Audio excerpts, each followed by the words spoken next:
Sa nakaraang video ay natapos tayo kung saan ay may mga lumapit na mga kadet kay Yoon upang ito ay kausapin.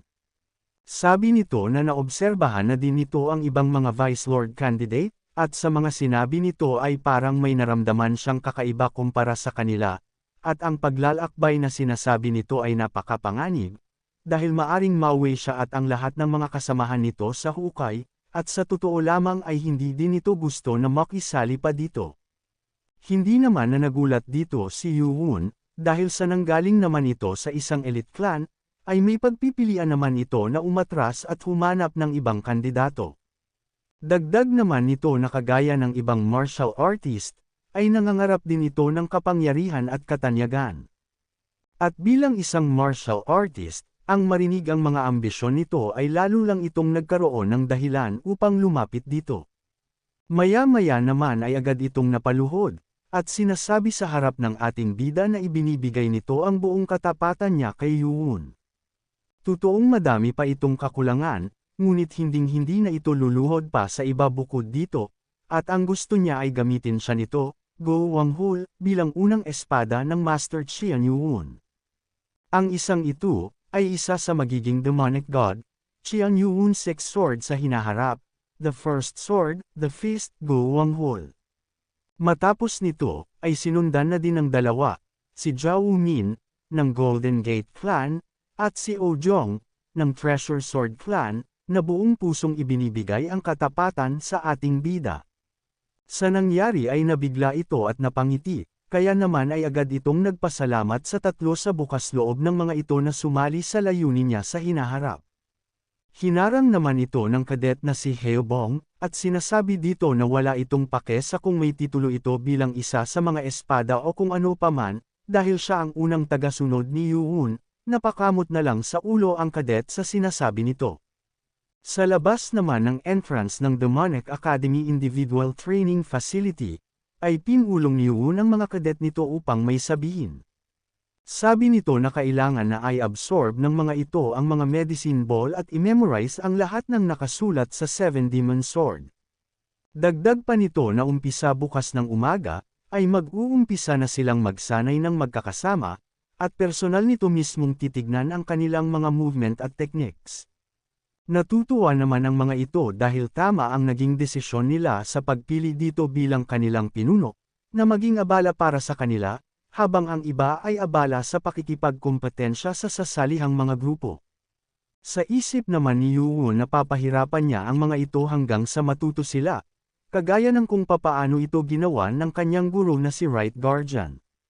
Matapos nito ay sinabihan na niya ang mga ito na magsipunta na sa kanilang mga individual training room, at magtipon-tipon ulit ng bandang alas 10 ng gabi matapos nilang magamit ang medicine ball, at lahat naman ay sumang-ayon dito. Habang naglalakad naman si Yoon, ay nilapitan siya ni Go Wanghul at tinawag, kaya naman ay napatanong ang bida dito kung may nais ba itong sabihin sa kanya. Sabi nito na wala naman itong ikinakabahala, ngunit simula ngayon ay sa tingin nito na kung maari ay dapat nakasama niya ito, o kahit sino sa mga kasamahan nila upang samahan siya sa lahat ng oras. Dahil sa naguguluhan ito sa kung papaanong makukuha ng iba ang mga yellow tag sa mga instructor. Napaisip naman dito si Yoon, na ang Academy Director, ay nagsabi na kung sino man ang makakuha ng yellow tag sa loob ng 7 araw, ay ito na ang magiging team leader. Ang tunay na layunin nito ay hindi ang matalo nila ang mga instructor, kung hindi ay ang maglaban-laban ang mga kadet sa pagkuha nito sa iba. Sabi pa nito na dahil ang kanyang pinuno ay may kakaunting bilang ng mga tauhan hindi kagaya ng kadet isa, ay malaking tiyansa na ito ang targetin nila, at wala namang masama kung mag-iingat, at natural lamang ito dahil sa ibinigay na niya dito ang kanyang katapatan. Sabi naman dito ni Yoon, na naiintindihan nito ang kanyang nais na sabihin at nagpapasalamat ito. Nang malapit na sila ay sinabi ng kadet na gagamitin nito ang silid sa tabi ng kanyang pinuno, ngunit sabi ni Yoon na hindi siya dito patungo. Dagdag nito na dahil sa ibang mga rason ay pinagamit na sa kanya ang training room sa kabila. Nagulat naman ito, at itinatanong kung ang lugar ba na iyon ay pinapayagan lamang ang mga kadet na nagawang makaabot sa expert prowess, dahil dito ay sinabi niya na gagawin nito ang lahat ng kanyang makakaya upang maabot agad ang expert prowess sa lalong madaling panahon upang magawa din itong magamit ang parehas na training facility ng kanyang pinuno. Wala namang maisagot dito si Yoo-won at sumang-ayon na lang sa nais nito. Sa loob ng training facility naman, ay pumasok na si Yoo-won upang magsanay. Sabi nito na ito pala ang pakiramdam ng isang tunay na expert, dahil nagawa na nitong malagpasan ang 60 taong bilang ng chi. At kung ihuhulmo niya ang espada o ang blade gamit nito, ay maari na itong makagawa ng proper chi weapon. Nagpapasalamat naman ito sa nanomachine dahil tinulungan siya nitong i-absorb ang medicine ball at ito ay dahil sa kanya. Maya-maya pa ay inutusan niya ang nanomachine na ipakita dito ang nakuha nitong video na nangyaring laban ni Becky kani-kanina lamang. Agad naman itong ipinakita sa harapan ng ating bida. Pinahinto naman nito ang video nang makita itong inuubo. At inutusan ang nanomachine na is-zoom in ito kay Becky. Agad naman itong sinunod sa video at itinutok sa katawan ni Becky. Sabi nito na hindi pa sapat ito at itutok pa ito ng mas malapit sa kanyang muka at leeg.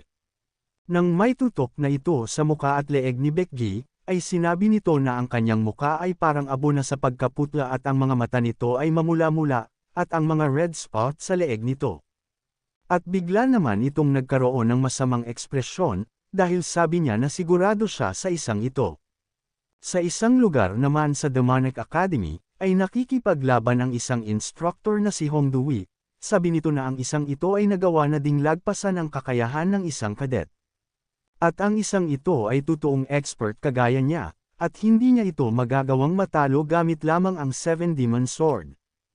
Hindi nito napapawalang bisa ng husto ang mga movement, hindi kagaya ng kadet 7 na si Yoo-won, ngunit maayos nitong nagagamit ang kanyang kalamangan sa mga blind spot sa loob ng teknik. Alam nito na mananalo siya dito dahil sa 4 na oras pa lamang ang nakakalipas matapos silang may palabas, ngunit ang maanalisa ang Seven Demon Sword sa maikling oras lamang, ay isa din itong tunay na genius kasama ng dalawang nauna, at ang kadet na ito ay ang Blade Clan Vice Lord candidate na si Cadet 5, Chiang Yu-chan. Huminto naman na ito at sinasabi na ang pakikipaglaban pa dito ay wala ng dahilan pa. Kaya naman ay dito na niya ito tinatapos. Kaya naman napatanong ang young master dito, na kung ibig bang sabihin nito ay nanalo siya. Agad naman na ibinigay sa kanya ang yellow tag nito, at sinabi na mag-umpisa na itong maghanap ng kanyang sariling grupo, at inaasahan niya ang magandang resulta para dito, na agad naman itong nagpasalamat sa instructor. Sabi nito na mayroon na siyang isa, kaya sino naman ang isusunod niya. Sa Demonic Academy Restaurant naman, ay mag-isang kumakain sa isang lamesa ang kadet 18 na si Becky, nang bigla itong lapitan ng young master ng Sword Clan, na si kadet 2, Chiang Kyung-woon. Tinawag niya ito at sinabi na nasiyahan siya sa ginawang pakikipaglaban nito sa instructor kanina lamang. Sa nangyari naman ay galit nitong ibinaba ang kanyang kinakain, at sinasabi na abala ito sa kanyang pagkain kaya naman ay huwag niya itong istorbuhin. Kung umabot ka na sa parte ng video na ito ay maari lamang na i-click ang like at super thanks sa baba bilang pagsuporta. Maraming salamat. Sa isip naman nito na napakabastos ng isang ito, kaya naman sabi niya na didiretsuhin na niya ito, dahil sa napahanga niya ito sa kanyang kakayahan at mukhang isa itong bagong expert. At ayun din sa kanyang nakikita, ay gusto nitong maging isang leader ng grupo, ngunit hindi ba nito hiniling na umakyat ng mas mataas pa dito? Habang nagsasalita naman ang young master, ay hindi ito pinansin ni Cadet 18 at patuloy lang sa ginagawa nitong pagkain. Sa nakita naman na nangyayari ng young master, ay nagalit ito. Kaya naman ay tumayo na ito at sinasabi sa isip na kailangan niyang kumalma dahil kapag nagalit siya dito ngayon, ay masisira lang nito ang kanyang plano na makakuha ng mga talentadong individual. Kaya naman ay sinabihan na lang niya ito, na subukan niyang pag-isipan ang sinasabi niya, dahil magiging magandang oportunidad ito para sa kanya. Sa isip naman ni Becky ay pangalawang beses na ito. Ang young master ng Blade Clan, ay masiyadong kampante para tanungin siya bilang kanyang kanang kamay, at napapamura sa 6 na mga clan. Dagdag pa nito na sa totoo lang, ay wala itong interes sa pagiging isang group leader o di kaya ang makaakyat sa itaas, at lalong-lalo na ang mapailalim sa kahit na sino. Dahil ang nais lang nito, ay ang maging pinakamalakas. Maya-maya naman ay may narinig ito sa kanyang paligid, at sinasabi na kung maaari ba siya nitong maistorbo at makausap ito ng sandali lamang. Ninas naman ito at sinasabi na hindi ito interesado. Sinabi ng ating bida na kung hindi sila mag-uusap ngayon, ay maaring mamatay na ito maya-maya. Nabigla naman ito sa kanyang narinig, at nang tignan ito, ay nakita niya ang ating bida na seryosong nakatingin sa kanya. Galit naman niya itong kinausap at sinabi na hindi naman ito kasali sa mga kandidato na mula sa main clan, ngunit ang pagka-arrogant nito ay tinalo pa ang dalawang nauna sa kanya, at tingin ba nito na makakapag-recruit ito ng mga miyembro sa paraan ng pananakot. Sa isip naman ni Yuwon na mukhang iba yata ang pagkakaintindi nito sa kanyang sinabi. Agad naman nitong kinalampag ang lamesa at tinatanong kung paanong mali ang pagkakaintindi. Matapos nitong pagbantaan ang buhay niya, ay sasabihin nito na mali ito ng pagkakaintindi. Kaya naman ay sabi niya, na hindi ito ang nais niyang sabihin dito, at dederetsyuhin na niya ito. At base sa kanyang mga nalaman ay nilason ito, nagulat naman ito dito at sinasabi kung anong klaseng kalokohan naman ito. Sabi niya na inobserbahan niya ito sa naging laban niya kanina lamang, at ang mukha nito ay mapatla, at mayroong mga red spot sa leeg nito. Sa isip naman nito na malabong malason siya, at dahil ito sa masyado siyang mapagmasid sa paligid nito lalo na kay Chien Jong-sam, magmula nang naging ito ang leader ng Group 12. Bukod pa dito ay bakit niya ito sinasabi sa kanya, at kahit panalasan siya ay wala na itong pakialam dito. Kaya naman humingi ito ng pasensya dito dahil sa mali ang pagkakaintindi niya. Ngunit kung sakali na nilason siya ay agad niya itong malalaman ng habang ginagawa ang chi meditation. Kaya naman ay tinanong siya nito kung ayos lamang ba ang pakiramdam nito tuwing ginagawa ang chi meditation. At sa isip nito, ay hindi niya alam ang mga bagay na iyon dahil sa kanyang mga kakulangan sa kaalaman sa martial arts. Ngunit ang mga ito ay sigurado siya na sintomas ng isang micro-poison. Bigla naman itong nakita si Dr. Beck na naglalakad. Kaya naman ay tinawag niya ito kaagad. Nang nilapitan niya ito ay binati siya ng doktor at mukhang mabuting-mabuti na kung titignan ang ating bida. Diniretso naman na ito ni Yuwon, at tinatanong kung maari ba nitong matignan ang isang kadet na ito dahil sa palagay niya ay nilason ito. Nagulat naman dito ang doktor sa pagkakarinig na nilason ito. Sa loob naman ng Demonic Academy Second Floor Infirmary, ay agad na dinala si Cadet 18. May inilabas itong isang bagay, at sinasabihan ang kadet na langhapin niya ito gamit ang kanyang bibig. Agad naman nitong sinunod ang nais na ipagawa sa kanya ng doktor. Maya-maya pa ay agad naman na umepekto ito sa kanyang katawan upang ubuhin ito at mapasuka. Sabi ng doktor dito na sigurado siya na isa itong micro-poison, at sigurado ito na nilason siya. Sabi naman dito ng Cadet 18 na ayos lamang ito tuwing ginagawa ang chi meditation at walang nararamdamang kakaiba, at hindi nito maalala na nadikit ito sa kahit na anong nakalalasan, at lagi lang itong kumakain ng mag-isa. Sabi naman ng doktor dito, na ang micro-poison ay ibang-iba. Ipinaliwanag nito na ang micro-poison ay hindi dumadaloy sa kanyang mga ugat, bukod dito ay ang mga epekto nito ay lumalabas sa kanyang baga at tiyan. Dagdag pa nito na pwede itong magawa sa pamamagitan ng paglalagay nito sa pagkain, at maaari din naman itong gamitin sa pamamagitan ng pagdurog ng mga ito upang maging isang pulbos at maipaamoy dito habang natutulog. Sa maliit na bilang ng nakuha nito, ay mahihirapan na matukoy kung may nilalanghap ba ito habang natutulog. At tinanong naman siya nito kung may kasama ba ito sa kanilang dorm na isang poison user. Sa Demonic Academy noong unang gabi ng mga ito, sa Group 12 dorm, ay napatumba nito ang Young Master ng Poison Clan, dahil dito ay siya ang naging leader ng mga ito. Masaya namang tinitignan ito ng Young Master ng Poison Clan, At sinasabi nito na ang pagkalmot ng mga taga-Poison Clan ay parang alak ng lason, dahil mas lumalakas ang tama nito habang tumatagal. Naiinis naman ito habang naalala ang mga panahon na iyon, at galit na galit ito sa Young Master ng Poison Clan. Sabi ng doktor na mabuti ay nakita nila ito ng mas maaga, at kapag uminom ito ng antidote sa loob ng 7 araw ay gagaling na ito na parang walang nangyari. Nagtanong naman si Yuhun kung hindi ba ito ganito kagrabe kung may nakikita ng paglitaw ng mga red spot sa leeg nito. Sabi nito na tama siya, at ayon sa Cadet 18 na nakatanggap ito ng isang malakas na atake sa kanyang dibdib kanina lamang dahil sa naganap na labanan nila ng instructor, dahil dito ang sintomas ay biglang lumabas nang umpisa siyang nakatanggap ng atake na iyon dahil ang kanyang baga ay nag-stimulate. Kapag ang sintomas ay hindi nakita sa tamang oras, ay kahit na ang isang godly doctor ay hindi ito magagawang may salba. Nagtaka naman ang doktor dito kung paano niya nalaman ang ganitong mga impormasyon patungkol sa lason na ito. Sabi naman dito ni Yuhun na ang kanyang ina ay namatay dahil nalason din gamit ang micropoison, at nalason din siya ng panandalian. Sa isip naman ng doktor na base sa kanyang pagkakaalala, ay nabanggit na ng kanyang master ang patungkol sa kaso na ito.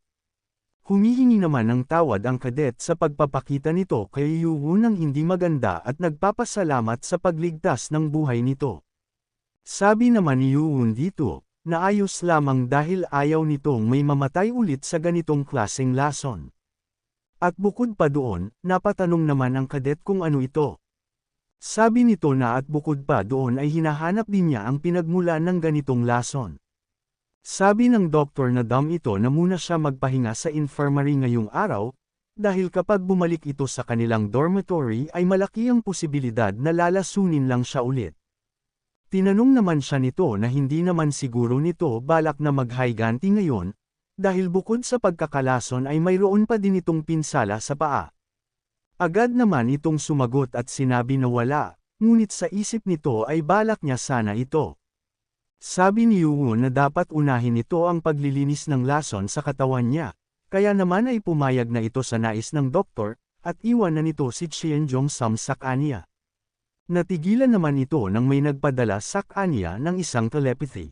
Sabi dito na makikita nito ang hinahanap niya sa kagubatan malapit sa 5th dorm. Napasabi naman dito si Yuhun na kung ang sinasabi niya ay totoo, ay ilalagay niya ito sa bakanteng higaan sa tabi niya. Nagulat naman ang dalawa sa sinabi ni Yuhun at napapaisip kung sino sa kanilang dalawa ang sinasabihan nito. Sa isip naman ng hanggal na si Chien Mujeong, na hinihiling nito na ang baliw na Young Master ng Poison Clan, ay makipaglaban dito ng hanggang kamatayan, at hinihiling talaga niya ito. Sa loob ng kagubatan malapit sa 5th dorm, ay naglalakad-lakad dito ang Young Master ng Poison Clan. Sabi nito na dahil sa ang mga instructor ay nanunuluyan lamang sa 5th dorm, ay sigurado siya na wala kahit sino ang nasa paligid. At ito ang perpektong lugar upang mangolekta ng mga nakakalasong halaman. Nagpapasalamat ito sa medicine ball, dahil ngayon ay mayroon na itong internal energy ng isang bagong expert. At kung pagtatrabahuhan niya ito ng ilan pang mga araw, ay makakamit na nito ang 5th level ng Poison of Destruction. At ngayon na hanggang sa 4th level ay tanging mga basic technique lamang, ngunit magmula sa 5th level, ay magiging mas nakakamatay na ito, at nagpapasalamat ito sa poison technique. At kahit na hindi na ito gumamit ng kahit na ano kagaya ng micro-poison, ay magagawa na nitong mapaluhod sa kaniyang harapan ang cadet na si Baekgi. At papaslangan niya ito gamit ang kanyang mga kamay bago pa ang amepekto ng tuluyan ng micro-poison sa katawan nito. Nagulat naman ito nang biglang may magsalita sa likudan niya, at tinatanong kung ano ang dahilan ng kasiyahan nito. Agad naman niya itong nilingan at tinatanong kung sino ang nandito. Kinabahan naman ito at naisip na base sa kanyang naririnig ay hindi ito isang martial instructor, ngunit hindi niya ito makita dahil sa ang ilaw na hawak niya ay napakahina lamang. Sabi naman nito habang lumalapit sa Young Master, na kung masarap ba ang pakiramdam nito matapos na maglaro gamit ang kanyang mga micro-poison, at ano naman ang ginagawa ng isang hanggal sa lugar na ito. Nabigla naman ito at sinasabi na kung tama ba ang pagkakarinig nito, na kung sinabi ba nito ay ang patungkol sa micro-poison. Sabi nito na ang mga red spot sa leeg ni Becky, ay tingin ba nito na hindi niya malalaman? Nagtataka naman ito at napapatanong kung sa papaano niyang nalaman ito. Bigla naman itong natawa, at sinasabi na alam na nito kung bakit niya nalaman, at dahil sa nabanggit na niya ang tungkol dito, ay ang ina nito ay sa ganito din nagwakas ang buhay. Bigla naman itong nakatikim kay Yoo-won ng isang malakas na sapak sa kanyang panga, at sa lakas ng pagkakasuntok nito ay halos tumilapo ng ulo nito at mahiwalay sa kanyang katawan. Kaya naman kung gusto mo na masubaybayan ang ating kwento ay i-open mo lang ang notification bell pagkatapos mo na mag-subscribe.